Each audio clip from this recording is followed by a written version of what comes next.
Greetings, everyone. I would like to pilfer a few minutes of your time to discuss mind and brain. I've read and listened to various sources of information that suggest that mind and brain are the same, or mind is a result of the brain. I only ask that you listen to receive and give the following your consideration. Thank you. Your physical form, including your brain, is just that, your form and your brain. But what do we replace the word your with? Replace the word your with mind or soul, and you will arrive at what you are in reality. Therefore, mind is the real you. Our individual minds are but individual rays of cosmic mind or source mind. Mind is non-being, therefore has no beginning and no end. Mind cannot be created nor destroyed because it is energy, conscious energy to be exact. Even Albert Einstein concluded that energy cannot be created nor destroyed, only transferred, if you will. Not that I need to quote Einstein to make this assertion, but I want those who would attempt to scientifically scrutinize my commentary to have some verifiable scientific ground to stand on. The brain is simply a hunk of fleshy tissue, a very important hunk of fleshy tissue, but fleshy tissue nonetheless. What does it mean when a person is declared brain dead? The person's brain is still there. It hasn't changed in appearance. Well, brain dead simply means there is no more electricity or energy flowing through the brain. Think about that for a moment. In order for the brain to function, electricity has to course through it. Now, you'll hear me mention the following on various videos of mine. What we are in reality is simply consciousness housed in matter. The operation of that consciousness within its vehicle or human body we call mind. We just asserted that energy cannot be created nor destroyed, only transferred. The human body is the aggregation of elements drawn together by the cohesive and magnetic power of mind to construct your human body. Incidentally, we call the individualization of mind soul, and both terms are interchangeable in this discussion. But I want to digress on breaking down and defining mind and focus directly on the distinction between mind and brain. With this in mind, no pun intended, I'm going to use a few analogies to illustrate my points. Please accept that they are analogies. Therefore, not every aspect of the symbols I'm using are relevant to the analogies. Please focus most directly on the principles the analogies communicate. Now, let's say you and your crew of 8 home builders are building a house, and you have been building it for about 9 weeks now. All of a sudden, another member of your crew who hadn't been there the first 9 weeks of building the house yells, "Look at this awesome house I'm building." You and the rest of your crew are simply going to tell him, "Wrong. We started building this house 9 weeks before you even got here." You will become an essential part of this house, but you were not here initially. Brothers and sisters, listen to me very carefully. Science indicates that the brain does not begin to develop in the fetus until what is called the fetal stage, which does not occur until about 9 weeks after the fetus has started developing in the mother's womb. Brothers and sisters, this proves that the brain is not the source of the human body or human form, because there is no brain developing in the fetus until about 9 weeks after the fetus has already started developing. Let me say this very quickly. Energy is simply that which allows movement. Nothing moves without energy, be it physical movement or mental movement. So, although there is no brain in the fetus to help the fetus develop, there is certainly energy in the fetus. This energy is extended from the mother, of course. So, I trust I have made it crystal clear and proved without a shadow of doubt that the brain is not the source of the human form. How could it be the source of the human form when 9 weeks of fetal development go by before the brain even starts to be developed? This brings us to our second analogy. Let's look at mind, brain, and body as a pendulum clock. When I say pendulum clock, think about a grandfather clock. Again, please remember that this is an analogy. In this analogy, the brain of the clock is the pendulum mechanism. The pendulum mechanism is the mechanism that makes the clock work. The body of the clock is the wood frame, glass, brass, etc. Now, the mind of the clock is the clockmaker. As mentioned earlier, mind is the conscious source within our forms. Therefore, the conscious source of the clock, not within the clock, of course, but that created the clock, is the human being, the clockmaker. Okay, so again, just to make sure we have it, the brain of the clock is the pendulum mechanism. The body is the wood frame and glass and so forth, and the mind is the clockmaker. Once the clockmaker uses the elements, wood, glass, brass, steel, etc., to build the clock, the pendulum mechanism operates the clock. But the pendulum mechanism is not the source of the clock, no more than the brain is the source of the human body, which we proved earlier.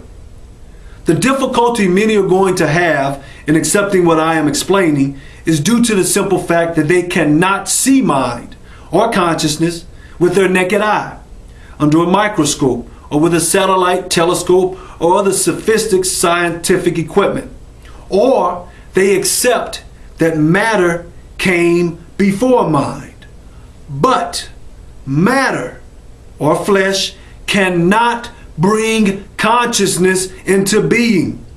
Matter, or flesh, cannot bring consciousness into being.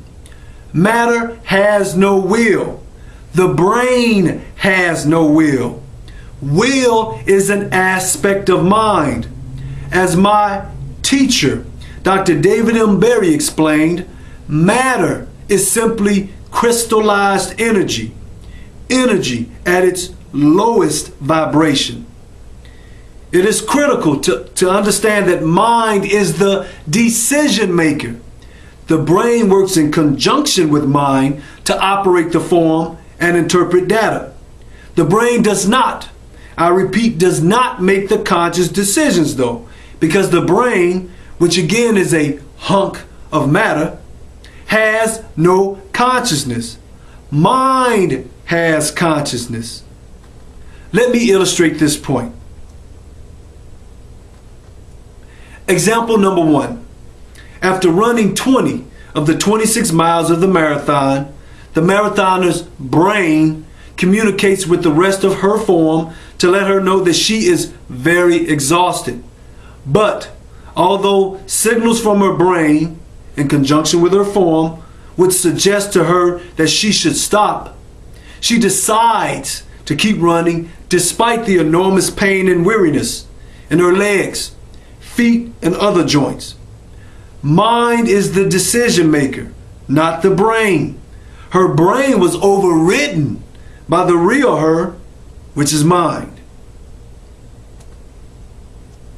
Example number 2.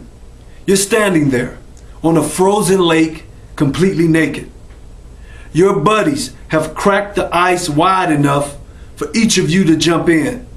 Now, brain signals communicating with the rest of your form let you know you are freezing cold. Yet you make the decision to jump into the freezing, potentially deadly water anyway, without the influence of drugs and alcohol, I might add. You do it out of bravado, to be considered cool, on a dare, or out of plain stupidity. Anyhow, you jump in. Again, your mind, in this case lower mind, made the decision to jump in. Your brain simply sent you every signal so as to make the most intelligent decision. Unfortunately, you decided otherwise. Example number 3. My eyes, through my optic nerve, allow me to see my little nephew hurl a big rubber ball toward me. Now, my brain interprets this data, but with my mind, I can make the conscious decision to either allow the ball to harmlessly bop me on the head, dodge it, or catch it. My brain has done its job. It draws upon past experiences stored in my subconscious to interpret this object as a big, harmless rubber ball. It even interprets the speed at which it is traveling toward me so that I can know when it will reach me. It even interprets approximately what part of my body it will make contact with.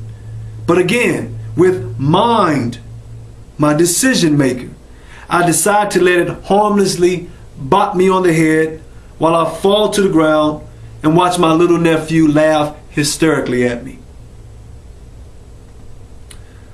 For the last example, we will address something very important for life maintenance. You check your blood pressure and it is very high. This causes you stress, as it is called. You check your blood pressure once a week for the next couple of weeks, and each time you checked it, it was very high. Thus, each time you stressed about it. Now, with some internal struggle between your higher and lower mind, you finally decide that regardless of how high your blood pressure is this time, you are not going to let it stress you. So you check it again, and sure enough, it is high. But you are determined to do something about it. So you smile about it and actually alleviate stress. I trust my audience can relate to such an example. Once again, the brain does not make the decision to raise your vibration or mindset regarding your blood pressure, nor does the brain have determination. The brain, in conjunction with mind, simply interprets the data. Decision making is an aspect of mind. Determination, which is another way of saying your will was activated, is also an aspect of mind. Again, fleshy tissue does not make decisions. Fleshy tissue does not have determination or will, if you will, pun intended. I trust these examples have made it clear that the brain is not the decision maker, although it is the mind's organ of perception and plays a critical role in interpreting data. Since mind and brain operate in conjunction with one another, it is understandable to use the two terms interchangeably. Nevertheless, we need to understand the difference between the two so that we can arrive at the source of our being. Mind, the real you, is the decision maker. Organs don't have consciousness. Organs don't have consciousness. The brain is an organ. As the examples hint to, we are dual. I'll touch upon this only very briefly though. We can make conscious decisions or choices that are constructive for us or destructive for us, reasonable or unreasonable, virtuous or vile, polite or rude. Every day, we experience a war within. Our universal life purpose is to achieve harmony and unity. The brain uses our form to tell us that we are very sleepy behind the wheel. So we know we should pull over to get some rest or else risk fatality. But the war within between our higher constructive mind, which is what we are in reality, and our lower destructive mind, or astral mind, if you will, can make this a difficult decision at times. I have had this battle, and I'm sure most, if not all of you, have as well. In conclusion, we are consciousness, or conscious energy if you prefer, housed in matter. Mind is the source of the human form, including the brain. 9 weeks into the process of creating the human form, the brain starts its development. Mind uses the brain to operate its vehicle that mind created. Just like a clockmaker uses the pendulum mechanism to operate the clock that the clockmaker created. Your brain is a piece of flesh.